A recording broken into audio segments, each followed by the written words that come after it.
Hello বন্ধুরা, নিত্যদিনের মতো আবারও নিয়ে চলে এলাম সেরা স্বাদের সহজ পদ্ধতিতে ইলিশ বিরিয়ানির রেসিপি। আশা করি ইলিশ বিরিয়ানির রেসিপিটি সবারই ভালো লাগবে। কম বেশি সবারই ইলিশ পছন্দ, জাতীয় মাছ বলে কথা। ইলিশ মাছ তো আমার ভীষণ পছন্দ, তাই ইলিশ বিরিয়ানি করলাম, তোমাদের সাথেও একটু শেয়ার করলাম। আশা করি আমার ইলিশ বিরিয়ানির রেসিপিটা তোমাদের সবার কাছেই ভালো লাগবে। আমার রেসিপিটি ভালো লাগলে লাইক কমেন্ট শেয়ার করে পাশে থাকবে। কাছে অথবা দূরে, দেশ অথবা বাহির, যে যেখান থেকে আমার ভিডিওটি দেখছো সবাইকে অসংখ্য ধন্যবাদ। সবার জন্য দোয়া এবং শুভকামনা রইল। আর আমার ভিডিওটি দেখার জন্য অসংখ্য ধন্যবাদ। ভিডিওটি দেখার আগে ছোট্ট একটু লাইক দিয়ে ভিডিওটি ফুল ওয়াচ করে কমেন্টের মাধ্যমে মূল্যবান মতামত অবশ্যই জানাবে। আর আজকে বিরিয়ানিটা খুবই সহজ পদ্ধতিতে বানিয়েছি, বন্ধুরা স্কিপ না করে দেখতে থাকো। যাই হোক, চলে যাচ্ছি মূল রেসিপিতে। হ্যালো এভরিওয়ান, আসসালামু আলাইকুম, welcome back to my BD food lifestyle YouTube channel. সবাই কেমন আছো? আশা করি আল্লাহর রহমতে সবাই ভালো আছো। আমি আলহামদুলিল্লাহ আল্লাহর রহমতে ভালো আছি। ভিডিওটি শেষ পর্যন্ত দেখতে থাকো স্কিপ না করে। খুবই সহজ পদ্ধতিতে আজকে ইলিশ বিরিয়ানি করেছি, খুবই মজাদার। আজকে ইলিশ বিরিয়ানি করার জন্য 2টি ইলিশ মাছ নিয়েছি, মোটামুটি বড় সাইজেরই দেখতে পাচ্ছ। মাছগুলা কেটে নিয়েছি, মাথা লেজা রেখে দিয়েছি, শুধু মাছগুলো দিয়েই করেছি।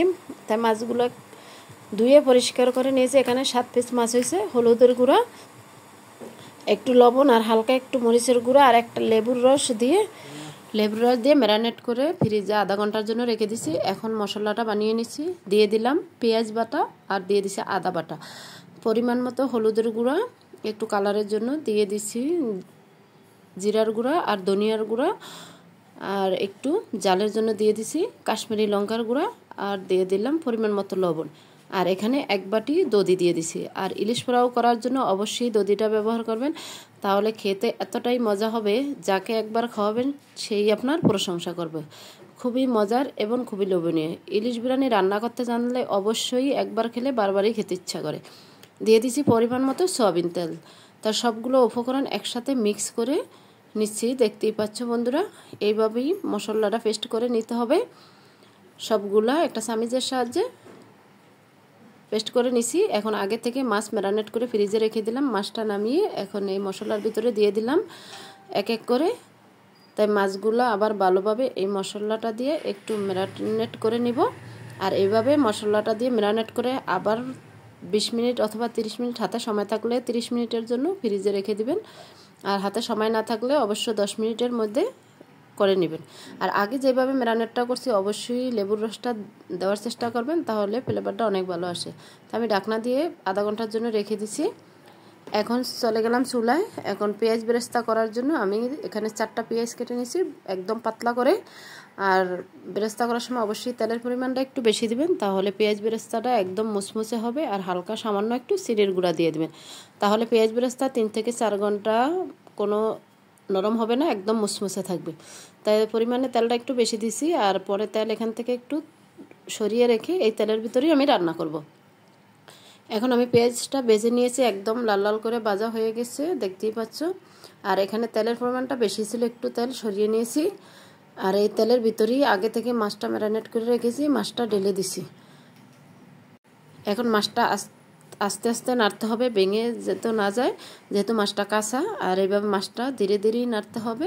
আর এখানে কোনো পানি ব্যবহার করা হয় না, জাস্ট টক দই এবং তেলের ভিতরেই আজকে মাছটা রান্না করা হবে। আর এইভাবে মাছটা রান্না করে যদি বিরিয়ানিটা রান্না করেন এতটাই মজা হবে, অতুলনীয়, যা বলার কোনো ভাষা নেই। খুবই মজাদার এবং খুবই টেস্টি। অল্প উপকরণেই সেরা স্বাদের ইলিশ বিরিয়ানি, দেখতেই পাচ্ছ। তোমরা বাসায় অবশ্যই একবার ট্রাই করবে এইভাবে, আমি যেভাবে করেছি ঠিক এই রকমই। দিয়ে দিলাম জাল হওয়ার জন্য কাঁচামরিচ। আজ কাঁচামরিচ দিলে ফ্লেভারটা খুবই ভালো আসে। তা ঢাকনা দিয়ে প্রায় 20 মিনিটের জন্য রেখে দিছি। ঢাকনা উঠে এখন আলতো হাতে একটু নেড়ে ছেড়ে দিছি, যাতে মাছগুলো ভেঙে না যায়। মাছগুলো ভেঙে গেলে তো আর খেতেও ভালো লাগে না, দেখতেও ভালো লাগে না। তার জন্য একদম আস্তে আস্তে নাড়তেছি, দেখেই বুঝতে পারছো তোমরা আমার মাছটার কালারটা মাশাআল্লাহ কতটাই লোভনীয় হয়েছে। এখন মাছটা ধীরে ধীরে এইভাবে একটু মাছটা উল্টিয়ে পাল্টিয়ে দিব, যাতে এপাশ ওপাশ সুন্দর মতো হয়ে যায়। তা আবার মাছটা উল্টিয়ে দিয়ে আবার কিছুক্ষণ ঢাকনা দিয়ে রেখে দেওয়া, প্রায় 10 মিনিটের মতো। ঢাকনা এখন উঠিয়ে দেখতেছি, দেখো মাশাআল্লাহ একদম উপরে তেল উঠে গেছে, মানে আমার মাছটা পারফেক্টভাবে 99% হয়ে গেছে। আর মাছটা একদম পারফেক্টভাবেই রান্না করে নিতে হবে বিরিয়ানিটা করার জন্য, যাতে বিরিয়ানিটা হয়ে গেলে উপরে জাস্ট মাছটা বসিয়ে দিলেই হবে। এখানে মাছটা একদম প্রপারলি আমি রান্না করে নিয়েছি। এইভাবে তোমরা চাইলে সাদা ভাত দিয়েও খেতে পারো, এরকম করে ইলিশ মাছ রান্না করেও খেতে পারো। আর বিরিয়ানির জন্য তো অসাধারণ এরকম। আর টক দই এবং লেবুটা দেওয়ার চেষ্টাই করবে ইলিশ বিরিয়ানি রান্না করার জন্য। তাই আমি একটা চামচের সাহায্যে মাছগুলো তুলে নিছি। আর বাকির মশলাগুলো আছে, তাই এখানে আমি দিয়ে দিলাম হাফ কেজি চাল। হাফ কেজি চাল আগে থেকে ভিজিয়ে রাখছি, প্রায় আধা ঘন্টা ভিজিয়ে রেখে ধুয়ে ছেঁকে রাখছি। তাই এইভাবেই যদি রান্না করার আগে চালটা ভিজিয়ে রাখেন 20 থেকে 30 মিনিট, তাহলে বিরিয়ানিটা খুবই জোরজোরে হবে এবং রান্নাটাও খুবই সুন্দর হবে আর খেতে খুবই ভালো লাগবে। এটা সব বাবুর্চিরা করে থাকে। পোলাও রান্না করার সময় পোলাওর চালটা মিনিমাম 20 থেকে 30 মিনিট ভিজিয়ে রাখে, তাহলে বিরিয়ানিটা বলেন পোলাও বলেন খুবই সুন্দর হয়, জর্জরে হয়। তাই আমি এখন চালটা দিয়ে ভালোভাবে এই মশলার ভিতরেই কষিয়ে নিচ্ছি। তা মিনিমাম 20 মিনিটের মতো কষানোর চেষ্টা করবেন। আমি কিছুক্ষণ কষিয়ে আবার ঢাকনা দিয়ে রেখে আবার কষিয়ে নিচ্ছি, একটু চুলা মিডিয়াম আঁচে দিয়ে এখন দিয়ে দিছি আগে থেকে গরম পানি করা। গরম পানি দিয়ে দিলাম পরিমাণ মতো। হাফ কেজি চালের সাথে 1 কেজি পানি দিলে একদম পারফেক্ট বিরিয়ানি হয়ে যাবে, জর্জরে হবে। পোলাও বলেন বিরিয়ানি বলেন 1 কেজি চালের সাথে 2 কেজি পানি, আর হাফ কেজি চালের সাথে 1 কেজি পানি। তা দিয়ে দিলাম স্বাদ মতো লবণ, দিয়ে একটু চামচের সাহায্যে ভালোভাবে নেড়ে ছেড়ে নিচ্ছি। এখন ঢাকনা দিয়ে প্রায় 20 মিনিটের মতো রেখেছি। এখন ঢাকনা উঠিয়ে দেখলাম যে কীরকম হইলো। তাই এখন পানিটা মাশাল্লাহ শুকিয়ে গেছে আর বিরিয়ানিটা হয় নাই, হাফ সিদ্ধ হয়ে গেছে। এখন আমি আবার এপাশ ওপাশ একটু নেড়ে ছেড়ে উল্টিয়ে দিচ্ছি। তাই ভালোভাবে একটু উল্টিয়ে দিলে তা চালটা পুরোপুরি সিদ্ধ হয়ে যাবে সবগুলোই। তার জন্য আমি একটু ভালোভাবে নেড়ে ছেড়ে দিচ্ছি। এখন আবার একটু ঢাকনা দিয়ে রেখে আবার ঢাকনা 10 মিনিট পর সরিয়ে আবার দেখতেছি একদম পারফেক্টভাবে মাশাল্লাহ আমার বিরিয়ানিটা রেডি হয়ে গেছে, একদম ফুল সিদ্ধ হয়ে গেছে। এখন আমি একদম ভালো করে একটু নেড়ে ছেড়ে দিছি। এখন মাছটা বসিয়ে দিব, আগে থেকে মাছটা রান্না করা আছে। তা মাছটা আমি এক এক করে ঢেলে দিছি, দেখতেই পাচ্ছ। আর মাছগুলো যেহেতু আগে থেকে রান্না করা, এটা দিয়ে চুলাতে বেশিক্ষণ রাখতে হবে না, এখানে বাফি হয়ে যাবে। এখন মাছগুলো সুন্দরভাবে সাজিয়ে নিচ্ছি। আগে থেকে পেঁয়াজ বেরেস্তা করে রেখেছি, পেঁয়াজ বেরেস্তাটা উপরে দিয়ে পরিবেশন করে দিচ্ছি। মাশাল্লাহ কতটা পারফেক্ট হয়েছে আমার আজকের ইলিশ বিরিয়ানি। আশা করি আমার রেসিপিটি তোমাদের সবারই ভালো লাগবে। আর আমার রেসিপিটি ভালো লাগলে চ্যানেলের নতুন হলে চ্যানেলটি সাবস্ক্রাইব করে বেল অন প্রেস করে রাখবে নিত্য নতুন ভিডিও পাওয়ার জন্য। আমি যখনই ভিডিও আপলোড করি তোমাদের কাছে সর্বপ্রথম নোটিফিকেশন চলে যাবে। তা আমি 1 চামচ ঘি দিয়ে আবার কিছুক্ষণ নেড়ে ছেড়ে নিচ্ছি।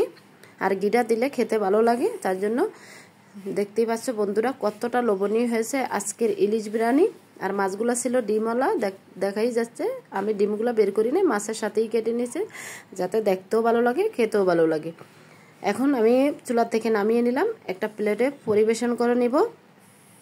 তা এক এক করে আমি চামচের সাহায্যে প্লেটে উঠিয়ে নিচ্ছি। মাশাল্লাহ কালারটাও যেরকম সুন্দর আছে আর ফ্লেভারটা তো আরও সুন্দর। গ্রানটা পেলেই খেতে ইচ্ছা করে। এখন আমি একটু পেঁয়াজ বেরেস্তা দিয়ে দিলাম প্লেটের উপরে, দিয়ে মাছগুলা সাজিয়ে দিছি। এখানে 5 পিস মাছ দিয়ে আমি প্লেটটা সাজিয়ে নিচ্ছি। এখন দিয়ে দিব শসা, লেবু, টমেটো, আর দিয়ে দেবো গাজর, কাঁচামরিচ দিয়ে প্লেটটা একটু সাজিয়ে নিব। আমার প্লেট সাজানোটা কেমন হয়েছে অবশ্যই কমেন্টের মাধ্যমে জানাবে বন্ধুরা। আর ভিডিওটি শেষ পর্যন্তই দেখতে থাকো, স্কিপ না করে। আর আমার ভিডিওটি দেখার জন্য অসংখ্য ধন্যবাদ তোমাদেরকে। প্লেটটা একদম পুরোপুরি লেবু আর গাজর, টমেটো, শসা, কাঁচামরিচ দিয়ে মাছ দিয়ে একদম ডেকোরেশন করে নিছি। মাশাল্লাহ কতটা লোভনীয় হয়েছে দেখতেই প্লেটটা, আর খেতে তো কতটা মজা হয়েছে অবশ্যই তোমরা কালার দেখেই বুঝতে পারছো। আর আমার রেসিপিটি যদি বন্ধুরা ভালো লাগে তোমরা আমার সাথেই থাকবে। আমি প্রতিদিন সন্ধ্যে 7টায় ভিডিও আপলোড করি, আমার ভিডিও প্রতিদিন দেখার চেষ্টা করবে। আমি তোমাদের পাশে সব সময় আছি, আমার পাশেও তোমরা সব সময় থেকো। সবাই মিলেমিশে কাজ করলেই সফলতা অর্জন করা সম্ভব। আর সব একে অপরের পাশে সব সময় থাকবো ইনশাআল্লাহ। আর ইলিশ মাছ পছন্দ সবারই, কম বেশি সবারই পছন্দ ইলিশ মাছটা। তাই ইলিশ মাছ তো সবার বাসায় আনা হয়। তোমরা আমি যেভাবে আজকে ইলিশ বিরিয়ানি রান্না করছি অবশ্যই আমার মতো একবার ট্রাই করার চেষ্টা করবে, লেবু এবং টক দই দিয়ে, তোমাদের সবারই ভালো লাগবে। আজকের মতো এখানেই বিদায় নিব। ততক্ষণে তোমরা ভালো থেকো, সুস্থ থাকো। আবার দেখা হবে নেক্সট ভিডিওতে। আসসালামু আলাইকুম, আল্লাহ হাফেজ।